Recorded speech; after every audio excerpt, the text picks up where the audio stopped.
So, hello everybody. My name is Ekta Kapoor, and thank you for having me at the Sabera Awards. Thank you to Parvati Shah for the introductions. A young 15-year-old studying at Purkul Youth Development Society in Uttarakhand. Today, imagine she's speaking to an audience of senior leaders from the corporate development sector and the policy influencers.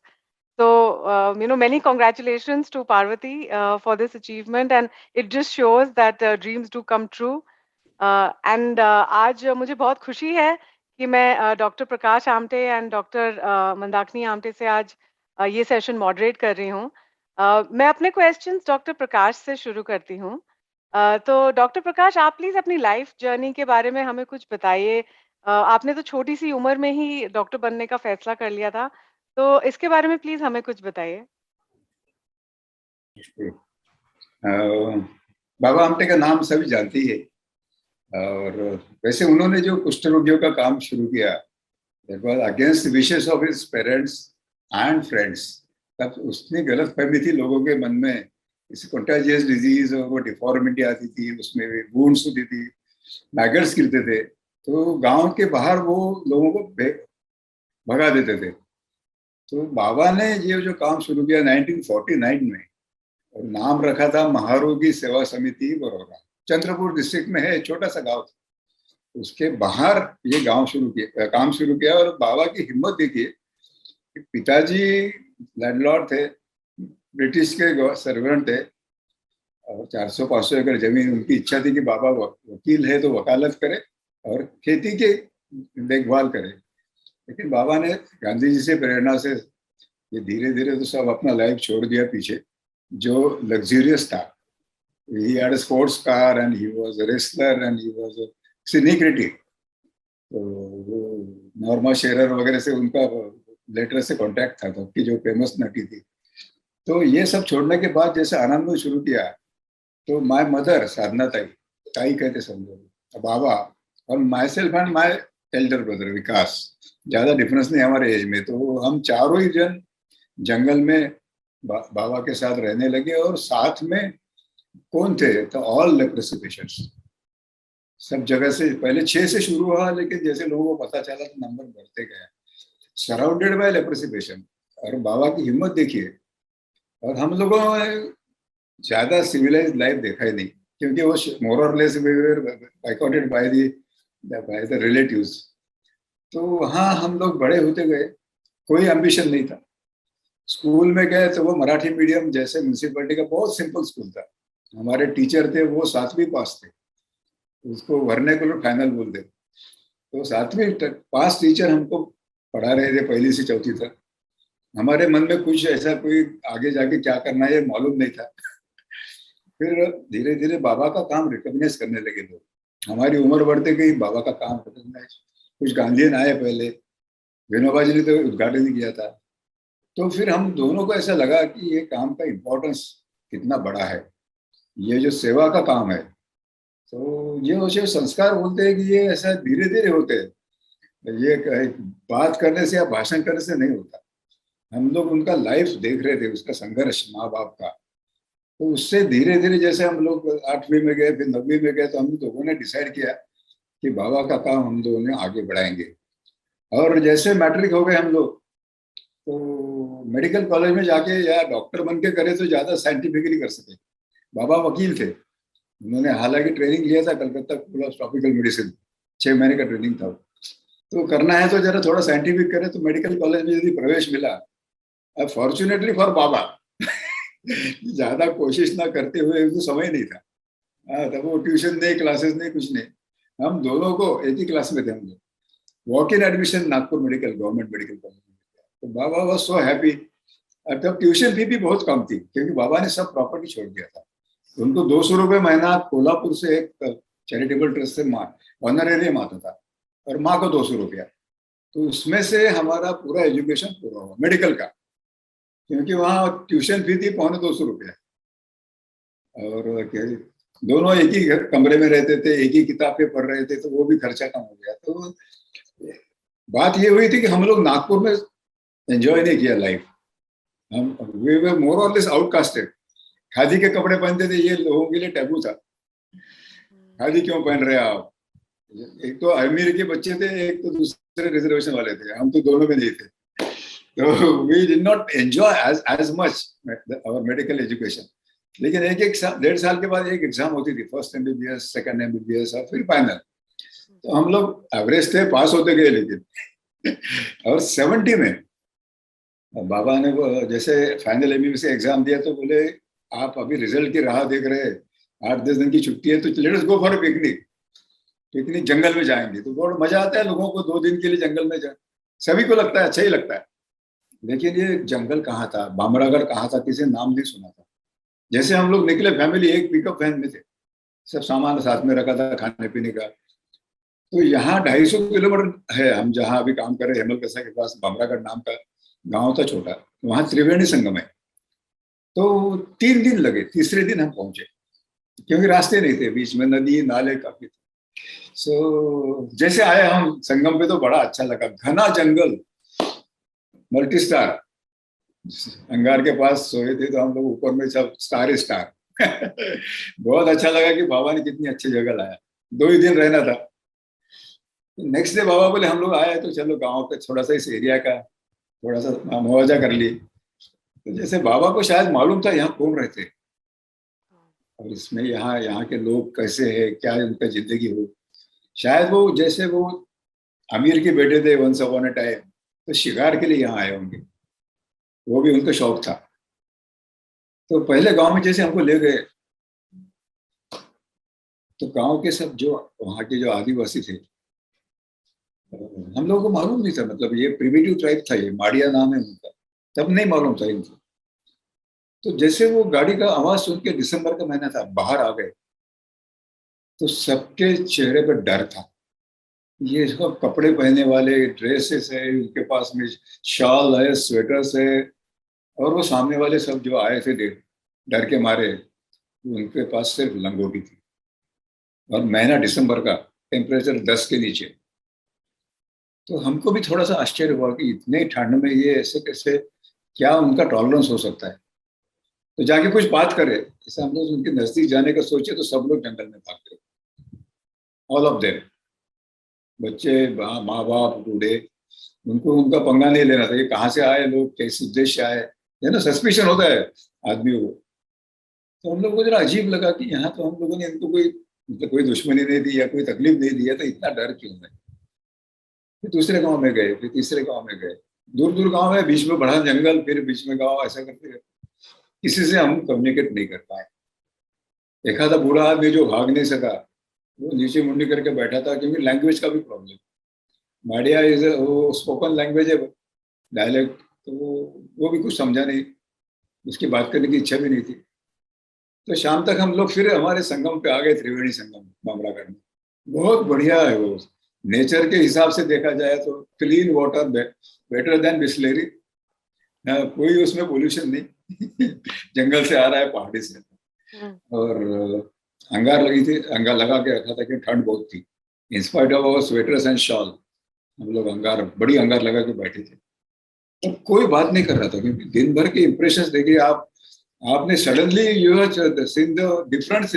अपने भाई बंद है, लेकिन हम लोग को नहीं दिखाते बाबा, तो पता ही नहीं चलता कि अपने भाई बंद ऐसे रहते हैं जिनको खाने के लिए अनाज नहीं। माल न्यूट्रिशन बस तो प्रॉब्लम दूर से देख सकते थे कि वो कितने बच्चे दुबले हैं, बूढ़े लोग भी कम है, और बच्चे हैं तो वो तो बड़े अंडर नरिश थे।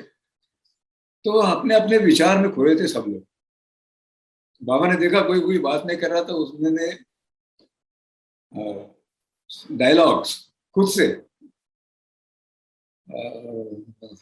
मुझे ऐसा लगता है कि आप दोनों अभी डॉक्टर बनने वाले, रिजल्ट आएगा, और आपने डिसीजन लिया भी है कि आप आनंदवन का काम आगे बढ़ाएंगे बाबा का।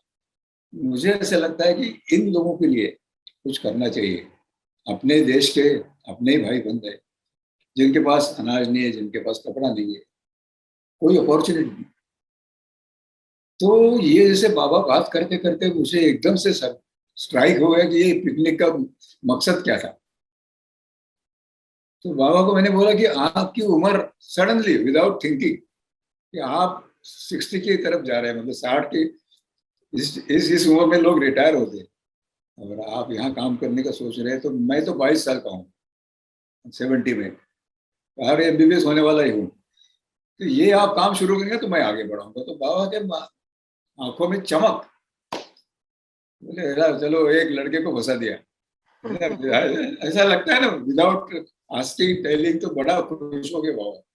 तो फिर हम लोग दूसरे दिन वापस निकले, आनंद आए। This was the turning point in my life, है ना। रिजल्ट आ गए, पास हो गए, इंटर्नशिप शुरू हो गई, मतलब वो। और बाबा बोले अभी गवर्नमेंट ऑफ महाराष्ट्र को लिखिए, काम करने के लिए जगह होना चाहिए, इतने घने जंगल में you don't have place. As everybody knows, आपके सभी को मालूम होता है कि government takes lot of time, bureaucracy. तो उन्होंने 3 साल लगाए जगह देने के लिए। तो उसका फायदा कैसा हुआ कि मैं पोस्ट ग्रेजुएट ज्वाइन किया, क्या करना फिर घर बैठे, एमएस जनरल सर्जरी। वहां मुझे मेरी मंदाकिनी का अभी मुलाकात हुई। देखिए आप कैसा, उसका भी कोइंसिडेंस कैसा है कि वो हमारे कॉलेज की थी, लेकिन 1 साल सीनियर थी। तो सीनियर लोग रैगिंग वगैरह करते थे, हम लोग दूर रहते थे। तो 5.5 साल में हमारी पहचान नहीं थी, नाम भी नहीं जानते थे। लेकिन वो अनस्थेशिया के लिए काम कर रही थी, मैं सर्जरी में काम करता था। एक ही टेबल पे एक ही पेशेंट पे काम करते करते पहचान हो गई, और पहचान से प्यार हो गए।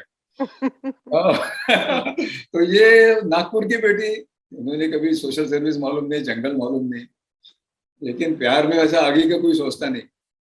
बोले, उन्होंने बोला कि मेरे को शादी करना होगा, तो मेरा तो डिसीजन पहले हुआ है कि बाबा को मैं शब्द दिया है।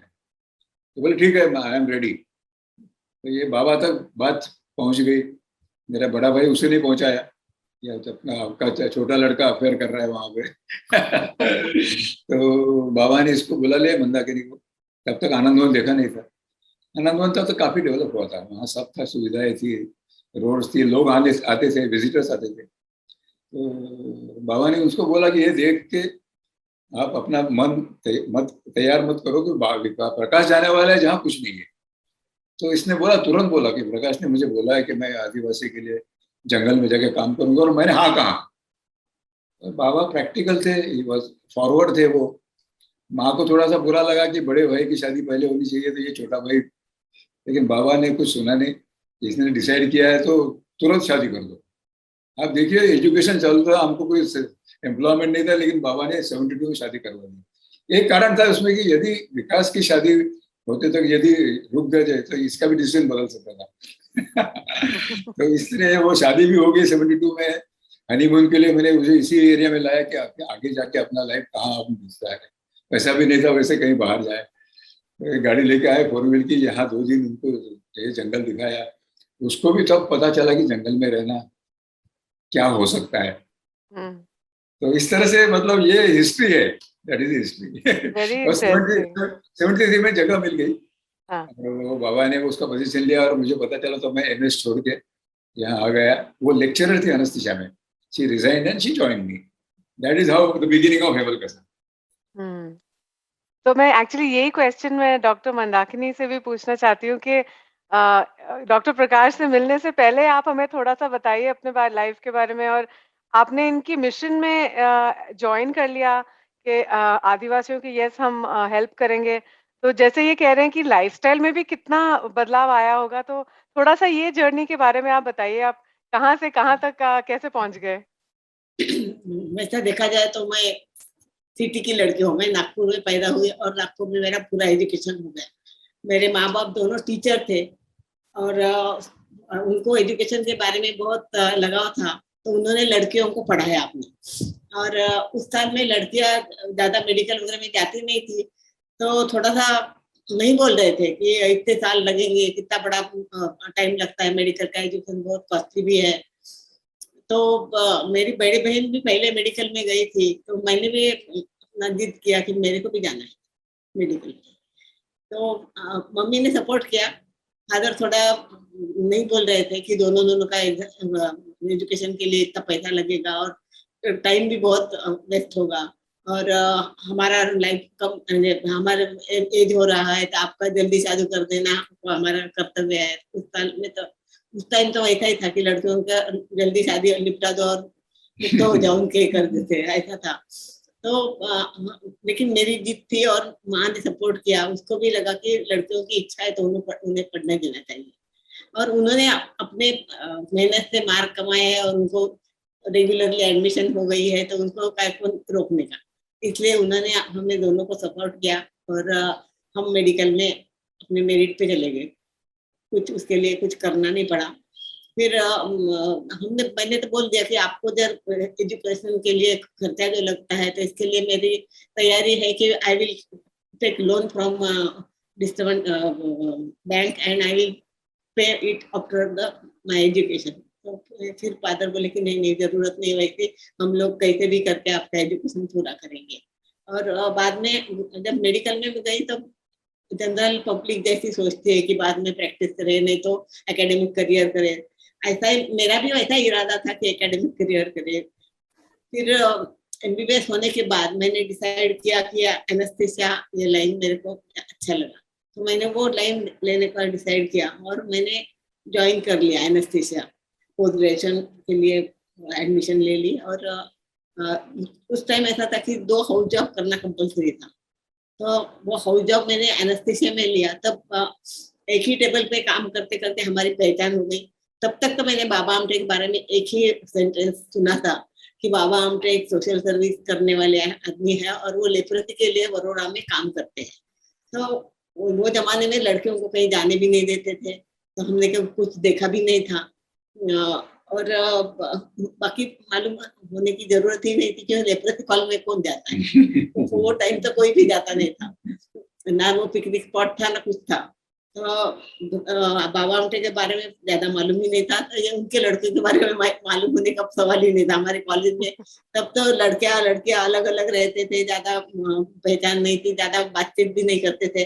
लेकिन जब एक ही टेबल पे काम करने लगे और पहले तो अपना पेशेंट के बारे में बातें करते रहते थे, बाद में धीरे धीरे पहचान हो गई, बाकी की एक दूसरे के बारे में पहचान हो गई और क्या क्या काम करते, क्या उनका लाइफ कैसा है, के बारे में थोड़ा सा पता चला। और फिर दोस्ती के प्यार में हो गया, बदलाव हो गया। तब उन्होंने मुझे बताया कि एक कुछ तो भी अलग करना चाहते हैं कि जंगल में जाके आदिवासियों के लिए हॉस्पिटल खोलना चाहते हैं और आदिवासियों के लिए काम करना चाहते हैं।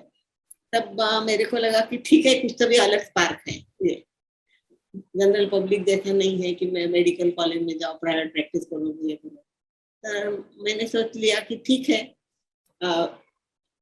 मुझे भी अच्छा लगा कि कुछ तो भी अलग करने को मिलेगा। तो फिर इन्होंने बोल दिया कि अपन शादी करेंगे तब तेरे को ये मैं बता देता हूँ कि मैं वहां जाके काम करने वाला हूँ और आपको आपकी तैयारी हो तो हाँ बोलो, नहीं तो अपन अभी अलग हो जाते। तो मैंने कुछ ज्यादा सोचा नहीं कि ठीक है चलो जंगल में जाना है तो क्या होता है, कहीं तो भी काम करना ही है। तो और एक तो ये तब अट्रैक्शन था और एक दूसरे के प्रति तो प्यार भी हो गया था, तो मैंने हाँ बोल दिया। और बाद में पता चला कि जंगल क्या होता है। पहले तो मैंने देखा था तो जंगल में रिसोर्ट रहते हैं, बहुत सारा ये रहता है। हमारे कदीम थे वो अमरावती के पास रहते थे, तो उनके यहाँ हम गए थे तो वो वहाँ का जो मेलघाट का जो पूरा जंगल है वो दिखाए थे। वहाँ रेस्ट हाउस था, चिखलदरा में गए थे, टाइगर प्रोजेक्ट है, बहुत सारी सुविधाएं थी। चलो कुछ नहीं होता जंगल में, तो वो अपने मन में था कि ठीक है सब होगा वहाँ। लेकिन एक्चुअली जब मैंने हिमल कथा देखा तब मुझे पता चला कि यहाँ सिर्फ पेड़ पेड़ पेड़ पेड़, इसके अलावा कुछ भी नहीं है। इवन पानी के लिए भी हमारी जो जगह है वह जगह पानी की भी सुविधा नहीं है, तो पीने का पानी नहीं। नदी 2 किलोमीटर है अपने यहाँ से और बाकी कुछ सुविधा नहीं है। लेकिन एक बार डिसाइड किया है और वर्ड दिया है तो वो अपने को निभाना है। इस कारण मैंने हाँ बोल दिया। और जब जगह मिली तब मैं मेडिकल कॉलेज में एनेस्थेटिस्ट करके सर्विस कर रही थी, लेक्चरर करके, तो उसको रिजाइन किया और इसके साथ जंगल में आ गई। पहले आने के बाद रहने के लिए भी कुछ नहीं था, तो हम लोगों ने हमारा झोपड़ी बनाया था, छोटा सा था, 8x6 का, 2 कॉट्स रहते थे वहाँ। और एक बाबा ने एक शेड बनाया था कि जिसमें हम रोटी पका सके अपने लिए। तो वो शेड में हम लोग चूल्हा जला के रोटी पकाते थे। एक बाबा के साथ एक दो चार लेप्रोसी पेशेंट भी आए थे और 2-4 जो वॉलेंटियर्स थे वो भी आए थे। तो वो जो एक वॉलेंटियर था जो ज्यादा पढ़ा लिखा नहीं था, तो उसको हमने तैयार किया कि खाना कैसे बनाने का, क्योंकि यहाँ कुछ भी मिलता नहीं था। यहाँ शॉप्स ही नहीं थे, 2 शॉप्स थे छोटे छोटे, उसमें थोड़ा थोड़ा मीट मिर्ची आलू प्याज इतना ही मिलता था, बाकी ज्यादा चावल, क्योंकि यहाँ के लोग सब चावल खाते, बाकी कुछ नहीं मिलता था। तो सब उधर से लाना पड़ता था, तो हम लोग सब स्टोर करके रखते थे। एक बड़ा सा रूम बनाया, रूम यानी टीन शेड ही बना था कि पानी में खराब मत देना, ये सब रखना है। तो वहाँ एक बाजू में रसोई और एक बाजू में वो स्टोर रूम था। और वो लड़के को पढ़ा दिया कि कैसा बनाना है, तो वो चावल दाल और सब्जी रही तो सब्जी बना देता था, और उसके ऊपर हमारा गुजारा चलता था।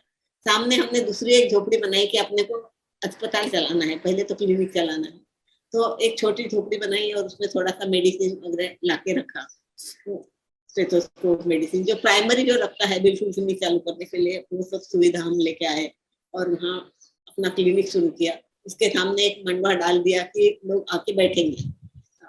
तो पहले तो कोई आता ही नहीं था, हम लोग बैठे रहते थे, अरे 2 घंटे बैठो 3 घंटे बैठो, कोई आता नहीं था। सब लोग दूर से आके देखते थे ये कौन लोग है, चाय के लिए आए हैं, ये झोपड़ी में अपने जैसे रह रहे हैं, क्या मतलब होगा। लेकिन उनकी लैंग्वेज हमको आती नहीं थी, हम उनके साथ बात करने जाते तो वो भाग जाते, ये कौन लोग है, क्या पूछ रहे अपने को। धीरे धीरे हम गाँव में घूमने लगे। जब गांव में घूमने लगे तब बाजू में जो हिमल कथा एक्चुअली जो गांव था वो हमारे यहाँ से आधा किलोमीटर अंदर था।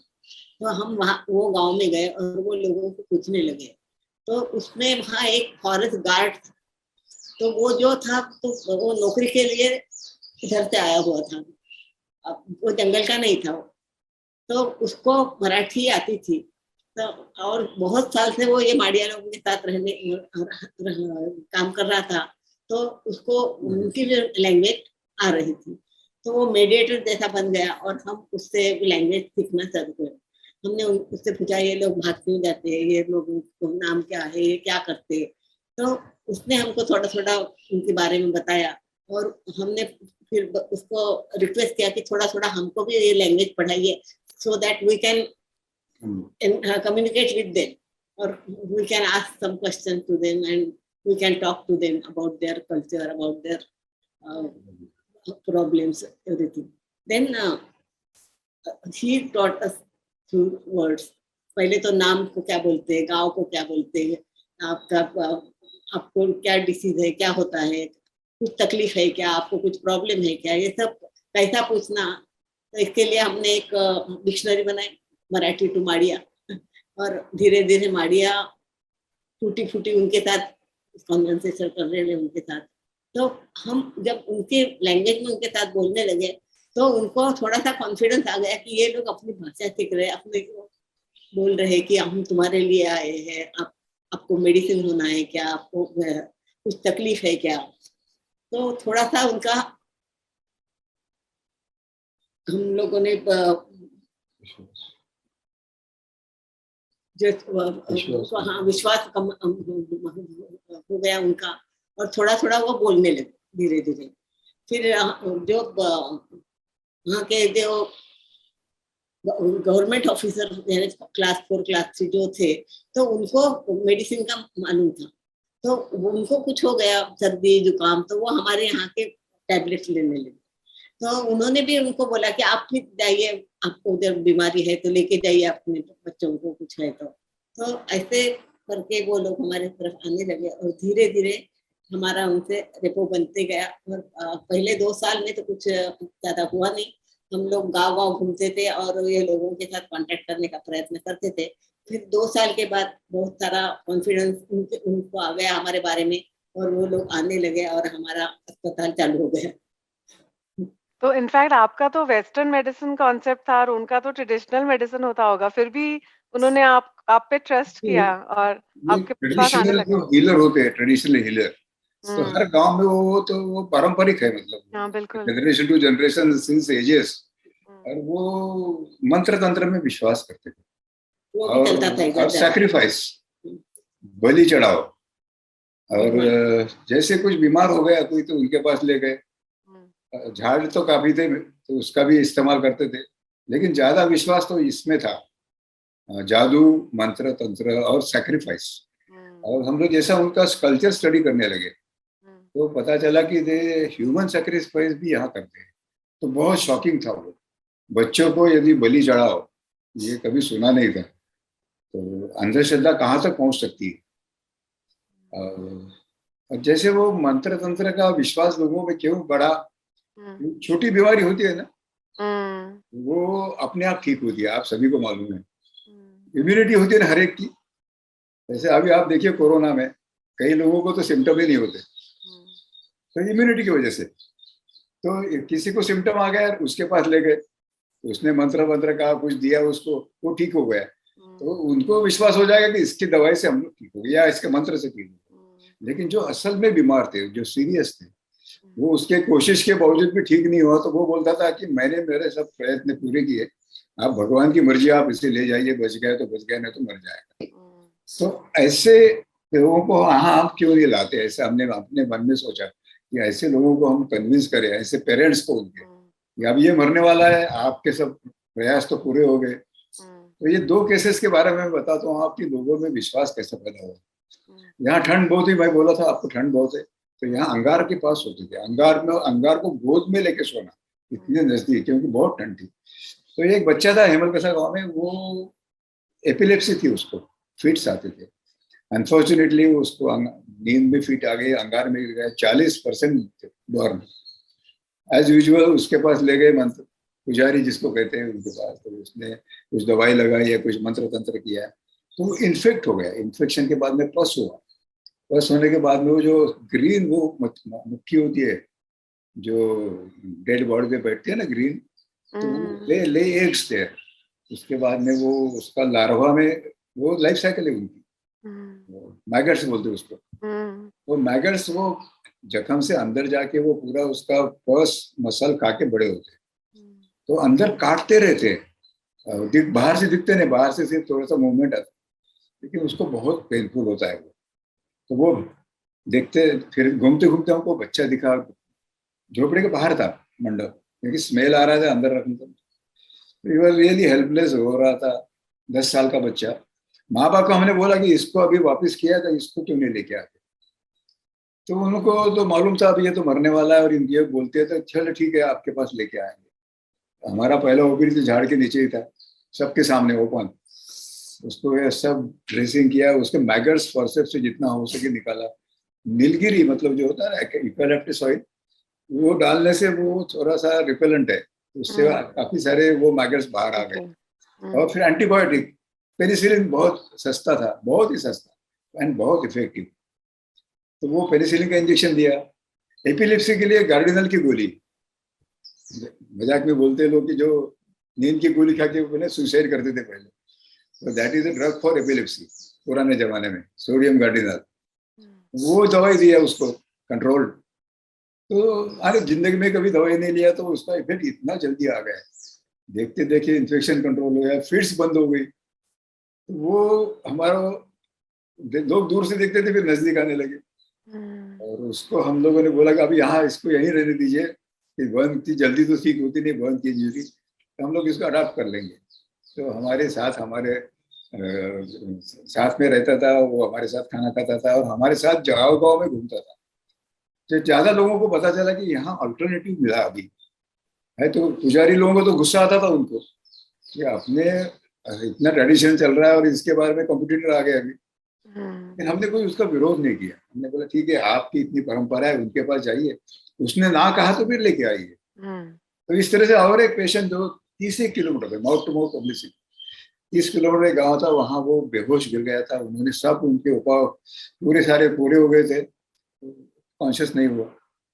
तो गांव वाले ऐसे ही, ट्राइबल में कम्युनिटी लाइफ है, आपको मालूम होगा कि ये सब आपस में मदद करते। तो कुछ नहीं है। हाँ, तो 8-10 जवान लड़के उन्होंने बुलाया, खटिया पे उसको डाला और उसको रस्सी बांध के बम्बू डाल के वो लेके आए। वो बारात थी, 8-10 लोग, चेंजिंग द शोल्डर्स।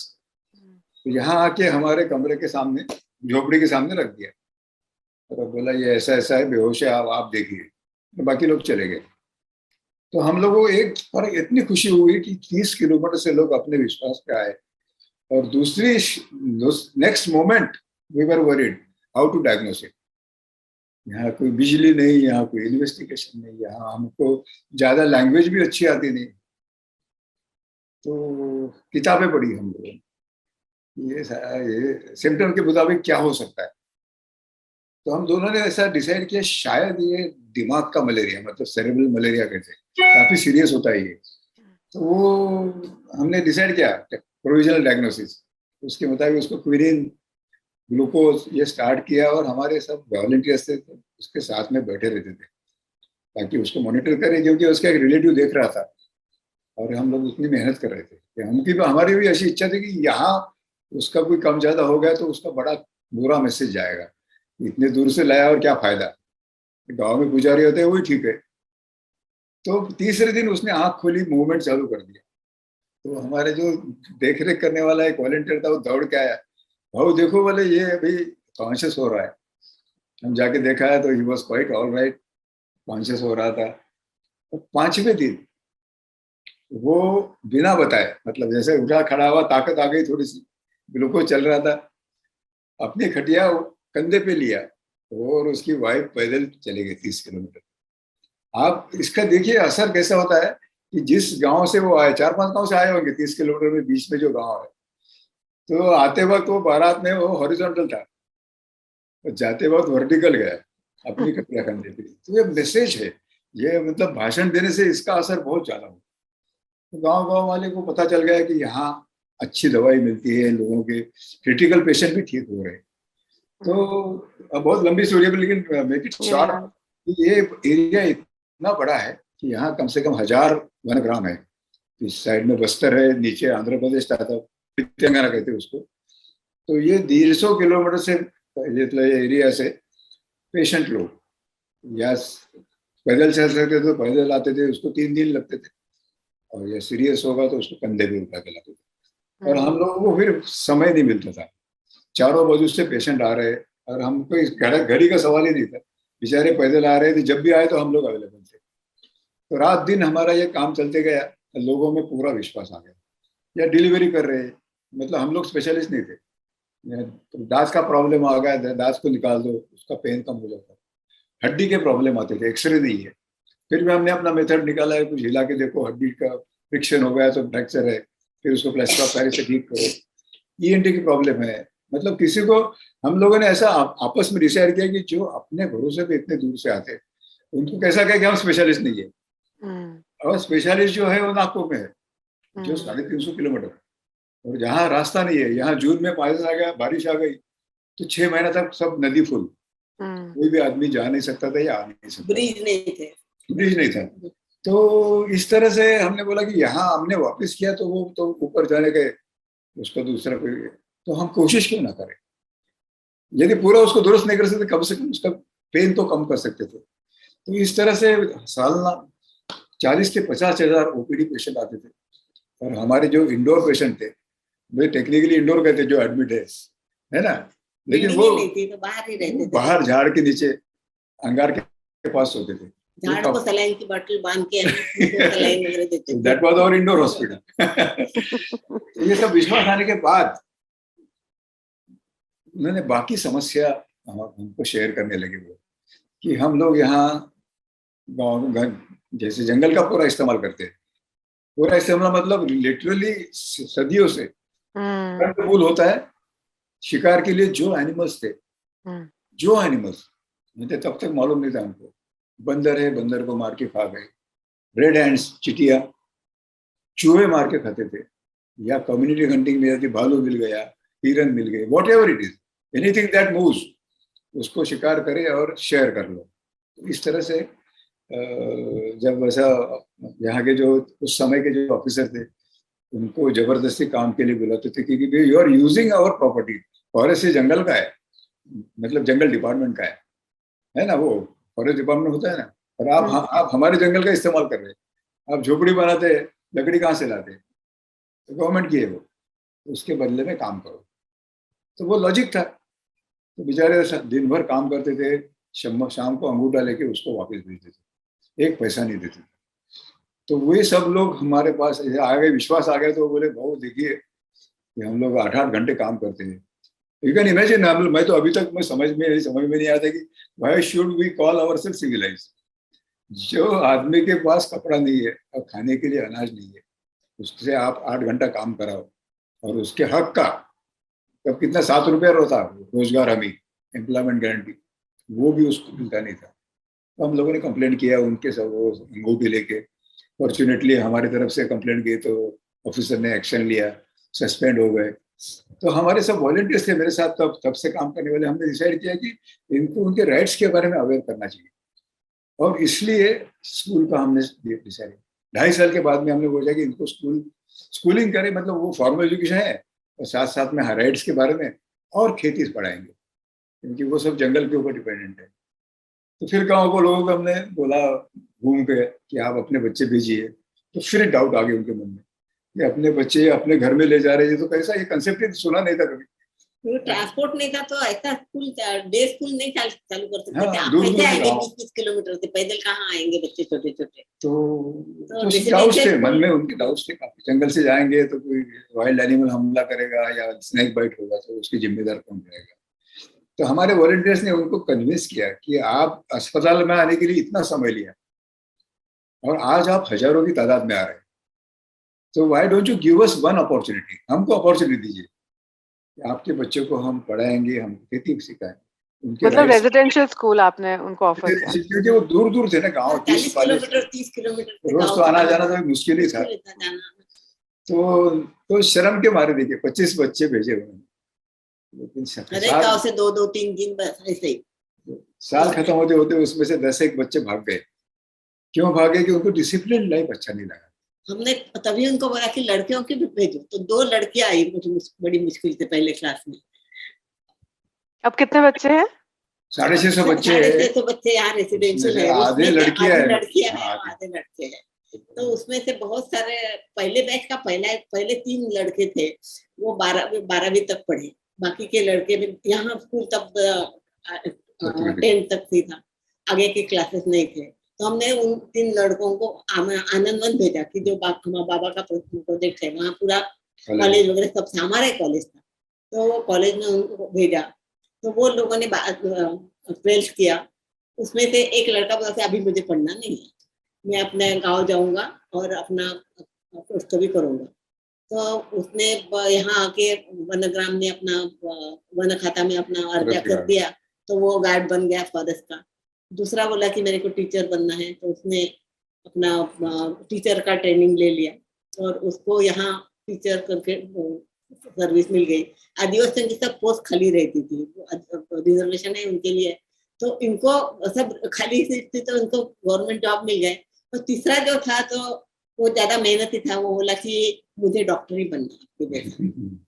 हमें बहुत अच्छा लगा कि ठीक है। तो उसने बहुत मेहनत किया और रिजर्वेशन में से थोड़ा मार्क्स उसको कम मिला, लेकिन फर्स्ट क्लास तो था, लेकिन एकदम मेरिट में नहीं था। लेकिन रिजर्वेशन में उसको मेडिकल में एडमिशन मिल गया। जो हमारा कॉलेज है, तब तो एक ही कॉलेज था, वो कॉलेज में, गवर्नमेंट कॉलेज में उसको एडमिशन मिल गया और फिर MBBS हो गया। वो उससे पढ़ाई चालू रखा, मेहनत ही था बहुत।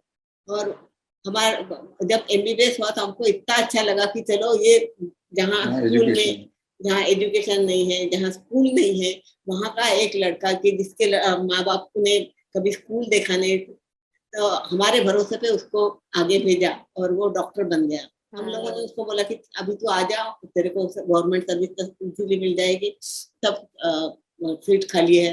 तो बोले नहीं, मेरे को पोस्ट ग्रेजुएशन करना है। हमने बोला ठीक है, तेरी इच्छा है तो पढ़ तू आगे। तो उसने फिर उसको गायनिक में मिला। उसको सर्जरी करना था, लेकिन सर्जरी में उसका नंबर नहीं लगा, लेकिन गायनिक में लग गया और उसने MD गायनिक किया। और अच्छी बात यह है कि उसने ऐसा डिसाइड किया कि जो एरिया से मैं आया हूँ वही एरिया में मेरी सर्विस मैं दूंगा। तो उसने गवर्नमेंट सर्विस ज्वाइन कर ली। आज यहाँ वो हमारे बाजू में 20 साल से वो यहाँ ऑफिसर करके काम कर रहा है। और वो दीपक स्तंभ जैसा हो गया कि सब लोग उसके तरफ देखते हैं कि देखो आज उसकी कंडीशन क्या है, उसका घर है, उसका सुपर क्लास 1 पोस्ट है, और सब लोग उसका भी मानते हैं कि वाला और यहाँ के इंचार्ज है वो, जो है रोहू हॉस्पिटल है यहाँ का, तो हम्म, वो एक दीपस्तंभ ऐसा हो गया। अभी सब लड़कों को और सब पेरेंट्स को लगता है कि हमारे लड़कों ने पढ़ना चाहिए। तो हम्म, रिजल्ट देखा बेसिकली क्या है कि अभी एक तो था डॉक्टर, लेकिन उसके बाद में अभी काफी सारे डॉक्टर बने, वकील बने, टीचर्स है, प्रोफेसर है। जो कुछ नहीं कर इंजीनियर पाए है। वो गांव में आके खेती कर रहे हैं। तो जो शिकार में पहले इंटरेस्ट लेते क्योंकि जिंदा रहना था, अभी खेती करने लगे, अभी दुकान लगाया किसी लोगों ने। तो सब मतलब वैरायटी ऑफ उनको जो ट्रेड होती है, जो उन्होंने हमारे हिसाब से उनको यहाँ सिखाया। नॉट ओनली लड़कियों में भी फॉर्मल। एक लड़की डॉक्टर बनी, बाकी लड़की ने नर्सिंग किया, कोई टीचर बनी, कोई आंगनवाड़ी वर्कर बनी, जैसा उनका ये था। तो बहुत सारी लड़कियां भी गवर्नमेंट सर्विस में आज काम कर रही है। सो ये दो मेजर एक्टिविटीज, हेल्थ। या एक आपको मैं सभी को बताता हूँ कि हम दोनों ने ऐसा डिसाइड किया था कि हम दोनों डॉक्टर है तो अस्पताल चलाएंगे। उसके लिए भी काफी तकलीफ हुई कि लोगों का विश्वास नहीं था, लेकिन जब सोचा कि अस्पताल से लोगों का विकास नहीं होता, हम डॉक्टर लोग पेशेंट को बताते हैं कुछ दवाई आप खाना खाने के बाद खाइए, और उनके खाने के पास लिए अनाज नहीं है। तो फिर हमने सोचा कि इनको फार्मिंग कैसा करना चाहिए वो सिखाना चाहिए। एक्सप्लॉयटेशन होता है क्योंकि उनको राइट्स के बारे में मालूम नहीं, तो उसके बारे में भी एजुकेशन दे। और सिर्फ एजुकेशन दे के उनको बाबू बनाना, मतलब घर बनाने की वैसी इच्छा नहीं थी। तो वोकेशनल ट्रेनिंग, या जहाँ फॉरेस्ट में जो मिलता है, बम्बू है, मेटल क्राफ्ट है, वो ट्रेडिशनल है, उसको कमर्शियल बनाया थोड़ा सा। तो ये सब अपने स्कूल में हमारे जो वॉलंटियर्स है, बेसिकली हम तो बस मैं तो बोलता हूँ हम निमित्त मात्र है, लेकिन सब टीम वर्क है। ये सब ने मिलके एक ही ध्येय से, एक ही एजुकेशन से, विदाउट कंप्लेनिंग अबाउट एनीथिंग। बिजली नहीं थे 22 साल, किसी ने कंप्लेंट नहीं की है। 45 डिग्रीज में उनको गर्मी नहीं होती थी। आदत कैसी होती थी कि मालूम है बिजली नहीं है तो किसी को गर्मी नहीं होती थी। हाँ, तो टेलीफोन नहीं, 25 साल टेलीफोन नहीं। No news is good news. जब तक बाहर से कोई साइकिल लेके न्यूज नहीं आता तब तक दुनिया अच्छी चल रही। हाँ, या कोई टेलीविजन नहीं, कोई एंटरटेनमेंट नहीं। लेकिन हमारे सभी वॉलंटियर्स ने कभी गलती से कंप्लेंट नहीं की कि हम लोग को ये मिसिंग कर रहे हैं, वो मिस कर रहे हैं, होटल नहीं है, थिएटर नहीं, कुछ भी नहीं था। तो ये बड़ा अच्छा था कि ये माहौल अच्छा था कि हम एक मिशन के लिए आए, तो वो पूरा करें, ये तो माइनर है। और इसका एक हम सेटिस्फेक्शन हमारा इसलिए करते थे कि हम जिन लोगों के लिए आए उनके लिए खाने के लिए अनाज नहीं है। जो चूहे खाते हैं, चींटियां खाते हैं, हमको भी खाने के लिए वैरायटी नहीं थी, सिर्फ दाल और चावल, क्योंकि बाकी यहाँ कोई मिलता ही नहीं था। 6 महीने रास्ता बंद था। तो हमने बोला हमको लेकिन पेट भर मिलता है, हम क्यों कंप्लेंट करें। जिनके लिए आए उनके पास तो कुछ भी नहीं है, कपड़ा भी नहीं है। तो इस तरह से अपना सेटिस्फेक्शन मिला, तो किसी ने कंप्लेंट नहीं किया। ये बहुत अच्छा एक माहौल था। और ये यहाँ तक तो पूरा अपना लाइफ का थोड़ा सा शॉर्ट में हिस्ट्री बना है, लेकिन मेरा ज्यादा नाम एनिमल्स को घर के मेंबर जैसे कैसे रखा। हाँ, आप इसके बारे में बताइए, एनिमल सैंक्चुरी जो आपने। हाँ, वो रह गया था। ये है तो ट्रेजेडी है कि वो जिंदा रहने के लिए उनको हंटिंग करना पड़ता था, और उसके लिए हम ही जिम्मेदार है। हम लोग उनको अनाज नहीं दे पाए आफ्टर द इंडिपेंडेंस। आइसोलेशन में रहे बेचारे, तो उनको जिंदा रहना था, तो देयर वाज नो अल्टरनेटिव। तो ऐसे एक बार हम जंगल में गए तो वो बंदर की शिकार करके आए थे। वो भी डर गए, हमको भी आश्चर्य लगा कि बंदर तो इंडिया में कोई मारता नहीं, और यहाँ तो शिकार करके वो ले जा रहे। हमने उनको रोका तो एक जिंदा बच्चा मरे हुए माँ का दूध पी रहा था, रिसर्च मंगे लाल मुंह वाला। हमने उनको रोका, छोटी भूसी भाषा में बोला, 74 की बात है, ये बच्चा हमको दे दीजिए। तो बोले नहीं, हमारे बच्चे भूखे हैं गाँव में, वो क्या खाएंगे। तो हंगर क्या होती है पता चला। तो इमीडिएटली आइडिया आ गया। हमने बोला बच्चों को खाने के लिए हम चावल और दाल देते, आप उनको खिला। बार्गेन किया, वो बच्चा घर में लाया बंदर का। हम लोग अपने झोपड़ी में रहते थे, वहाँ एक कुत्ता था, कंट्री डॉग। तो कुत्ता और बंदर का तो वैसे तो एनिमिटी होती है, लेकिन वो उसके 2 दिन में दोस्ती हो गई। उसके पीठ पे बैठ के वो हमारे साथ आता था, बंदर का बच्चा। अब जैसे अस्पताल में लोग आते थे वो मजे में देखते थे, ये कैसे दोस्त हो गए, एनिमीज है तो ये दोस्त कैसे हो गए। तो हमने बोला कि ऐसे बच्चे आपको जो ऑर्फन मिलेंगे, आप तो जंगल में रहते घूमते रहते, बट विदाउट आप खा के मारने से आप इधर लेके आइए, हम लोग अनाज देंगे ताकि आपका भी पेट भरे और इसकी भी जिंदगी बच जाएगी। तो फिर next animal was a deer fawn, and then the bear cub, and then the leopard cub. तो ये हमारे साथ में घर में फ्री घूमते थे, बॉटल फीडिंग भी थे, बच्चे ही थे, बड़े होते गए। और हम लोग सुबह शाम संगम पे घूमने जाते, बस पहले से आदत है। तो जैसे हम बाहर पढ़ते निकलते थे तो हमारे पीछे कुत्ता आता तो कुत्ते के पीछे लेपर्ड, बेयर, वाइल्ड बफेलो, ये सब, मतलब ये बारात, यहाँ रास्ते नहीं थे, सिविलाइज आदमी नहीं, कोई रिस्क नहीं था।